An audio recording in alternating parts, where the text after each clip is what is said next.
뉴스파이팅 배승입니다. 금요일 2부는요. 뉴스를 감별하는 자는 누구인가. 뉴스 감별자 김재원 최고위원 모시고 이야기 나눠보겠습니다. 안녕하세요. 안녕하세요. 네, 저희 월요일까지 청취율 조사 기간에 있습니다. 네. 공의로 걸려오는 전화 받으시면 뉴스파이팅 배승입니다. 듣고 있다고 얘기해 주시면 저희 살아남을 수 있을 것 같습니다. 위원님도 꼭 받아주세요. 네. 알겠습니다. 사실은 뉴스 감자전, 뉴스 파전에 이어서 뉴스 감자전인데요. 감별자, 뉴스를 감별해 주셔서 뉴스 감별전 감별하려면 이렇게 잘 보고 있어야 되네. 네, 알겠습니다. 한동훈 대표와 면담 이후에 빈손 회동이라는 얘기가 계속 나오면서 후폭풍이 계속되고 있는데 어떻게 보셨습니까? 윤 대통령과 한동훈 대표의 면담. 사실 그 면담하기 전에 예. 한동훈 대표께서 어쨌든 독대를 요청을 해서 이루어진 만남이잖아요. 그렇죠. 그리고 그 뭐 독대라는 것을 의미는 대통령과 한동훈 대표가 1대1로 만나는 거라고 하는데 예. 그런 만남이라 하더라도 반드시 배석자가 있는 것이 원칙이죠. 그 대통령이 국정 수행을 할 때 그렇죠. 1대1로 만나는 경우는 없다고 봐도 무방하죠. 그래요? 왜냐하면 네. 옛날부터 예. 왕이 이 어떤 누구를 대신 만난다 하더라도 사관이 옆에 있잖아요. 네. 지금 경우도 비서실장은 그 격을 높인 거고 정 안 되면 기록비서관이라도 옆에 있는 것이 원칙이거든요. 예. 어쨌든 그렇게 해서 배석자가 있는데도 불구하고 뒷말이 많잖아요. 네. 이게 바로 문제라는 거죠. 뒷말이 많다. 네. 어느 보통 쪽의 뒷말을 말씀하시나요? 양쪽 다 뭐 예. 그렇게 뒷말이 많은 것 자체가 이제 신뢰가 완전히 깨어졌다라는 의미가 아닌가. 네. 저는 대통령께 독대를 요구하면서 그것을 공개적으로 한 것도 처음 보는 일이었지만 또 네. 독대를 하기 전에 요구사항을 미리 공개하고 예. 이런 말을 하겠다고 한 것도 특이한데 예. 또 그리고 나서 대통령과의 독대가 끝난 다음에 이렇게 여러 가지 이야기가 있는 것도 처음 보는 일이거든요. 이것은 결국 야당 대표와의 만남보다도 훨씬 나쁜 결과가 되어버렸고 예. 윤석열 대통령과 한동훈 대표의 신뢰는 이제 거의 끝난 것 아닌가 그런 입장으로 보게 됐습니다. 그래요. 한동훈 대표 측에서 원형 테이블을 왜 준비 안 했느냐. 또 대통령의 별 말이 없으셨다 했는데 대통령실의 입장을 쭉 들어보니까요. 그 자리에서 한동훈 대표가 이야기했던 부분에 대해 상세히 설명한 것으로 또 나오지 않았습니까? 네. 이런 부분은 누가 그 진실 공방을 하고 있는 겁니까? 아니 저런 문제가 저는 조금 이해가 되지 않는 게 예. 대통령실에 독대를 요청했고 그 독대를 수락하고 만나겠다고 한 것 이후에 네. 비서실장이 배석한다는 걸 알고는 나도 비서실장 데려가겠다. 나는 저 자리에 앉는 것도 중요하니까 원형 테이블에 앉겠다. 뭐 이런 요구사항은 결국은 이 대통령에 대해서 대통령의 지위나 대통령의 권위를 좀 인정하지 않는 그런 생각이 아닌가라는 느낌이었어요. 그래서 그것도 지금까지의 관례라든가 대통령실의 운영 방침과는 많이 다른 거죠. 그래서 그렇게 하려면 사실은 대통령께 독대를 요구할 필요 없이 그냥 공개적으로 네. 요구사항을 밝히고 대자보를 붙이든가 네. 뭐 그렇게 하는 것이 그게 맞았지 않나 그런 생각이 듭니다. 뭐하러 했느냐 이런 말씀이시네요. 이제는 이런 독대가 아마 없지 않겠습니까? 저는 예. 사실 우려하는 생각으로 보고는 있었는데 이렇게까지 그 결과가 나쁠 줄은 몰랐어요. 그런데 그것은 처음 시작부터 끝나고 나서 보여지는 여러 가지 그 뒤끝이 정말 이 대통령과 한동훈 대표께서 이렇게 될 거라면 차라리 만나지 말았으면 좋았을 걸 하는 느낌을 아마 저뿐만 아니라 국민들께도 보여준 것 아닌가. 뒤끝이라고 말씀하시면 한동훈 대표의 뒤끝입니까? 이 독대 전체의 뒤끝이죠. 그래서 보통 이렇게 대통령과 여당 대표가 만나서 신뢰가 있다면 이런 뒷말이 나오지 않죠. 그리고 다만 뒷 얘기가 나오죠. 네, 그렇죠. 뭐 있었던 이야기 그날 차를 뭘 마셨다든지 무슨 이야기를 했다든지 그 정도인데 서로가 이제 감정 싸움 비슷하게 벌이고 있잖아요. 그런 것은 사실 참 이 독대를 기점으로 해서 보수 분열이 시작되나 하는 두려움이 엄습해 오고 있습니다. 이 김건희 여사와 관련한 해소 방법으로 한동훈 대표가 특별 감찰관을 들고 나왔어요. 네. 추경호 원내대표가 그거는 원내 사안이다 하면서 선을 그었는데 그 자리에 계시지 않았습니까? 네. 어땠습니까? 근데 이제 그 전체적으로 네. 한동훈 대표가 당 대표이고 당무를 총괄하니까 당무의 총괄은 원내외를 막론한다 이렇게 네. 말씀을 하셨는데 사실 우리 당이 이 당대표 원내대표를 따로 선출하고 그리고 투톱 체제를 이룬 예. 것은 상당히 오래된 당내 민주주의의 그 성과라고 봐요. 그런데 그것을 당대표 원내대표를 완전히 투톱 체제로 만든 것은 2005년 당시에 당내 당 혁신위원회를 설치하고 예. 그 혁신위원장이 홍준표 의원이었거든요.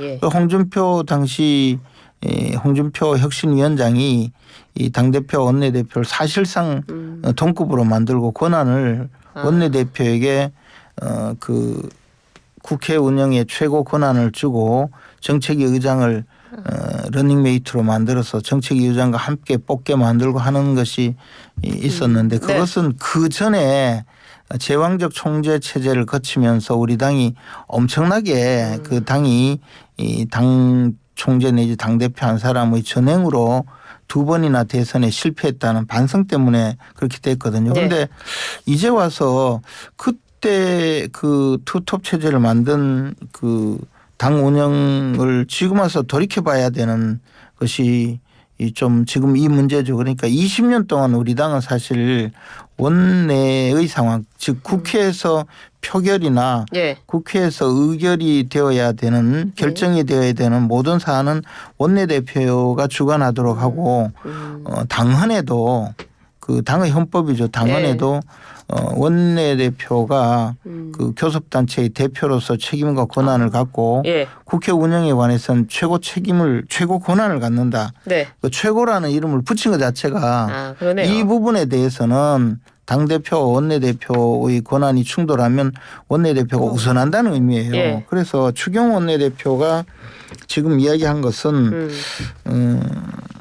그 특별감찰관을 임명하려면 민주당과 국민의힘이 교섭단체로서 3명의 후보자를 국회에서 선출해야 되거든요. 그렇습니다. 선출할 때 통상적으로 국민의힘에서 하나의 후보를 내고 민주당에서 하나의 후보를 내고 여야 합의로 하나의 후보를 내서 3명을 국회에서 선출하는데 이 과정은 원내대표가 의원총회에서 결의를 거쳐서 선출할 수밖에 없게 되어 있고 더군다나 의원총회가 의사결정의 최고 권위를 갖는 의사결정체인데 이 문제는 북한인권재단 이사를 선출하는 문제와 연결이 되고 있고 그걸 당론으로 이미 결정한 상태에 있어요. 그러면 한동훈 대표께서는 단순히 특별감찰관을 선출하자는 문제가 아니고 이것을 이제 북한인권재단 이사를 선출하는 문제와 무관하게 우리가 그냥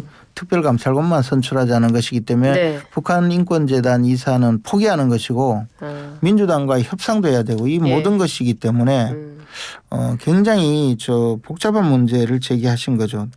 더 나아가서 한 가지만 더 말씀드리면 결국에 이것은 우리 당에서만 결정해서 될 수 있는 일이 아니고요. 민주당에서도 결국은 한 명은 민주당 한 명은 국민의힘과 합쳐서 선출해야 되니까 원내대표가 민주당과 협상을 해야 돼요. 그러네요. 그러니까 당대표가 원내대표에게 당신 협상해서 2명을 협상하고 우리가 1명 추천하는 것을 결정해라라고 해도 원내대표가 그것은 이제 원내 전략상 어렵다고 하면 할 수가 없는 거거든요. 그러니까 사전에 원내대표 협의를 해서 이렇게 하고 싶은데 당신 의견 어떠냐 우리가 이렇게 하자 해서 합의를 이뤄서 말씀하셨어야 되는 것 아닌가 그런 거죠. 아, 그렇군요.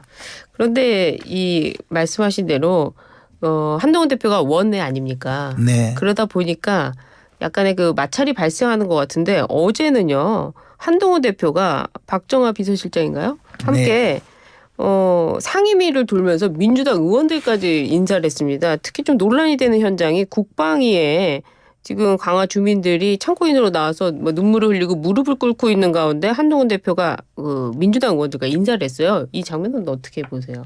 근데 이제 보통 국정감사 때 되면 국정감사 기간 동안 국회의원들이 밤낮 없이 고생을 하니까 네. 당대표, 원내대표가 일종의 격려 차원의 방문을 해요. 그래요. 네. 아, 통상적으로. 예. 예.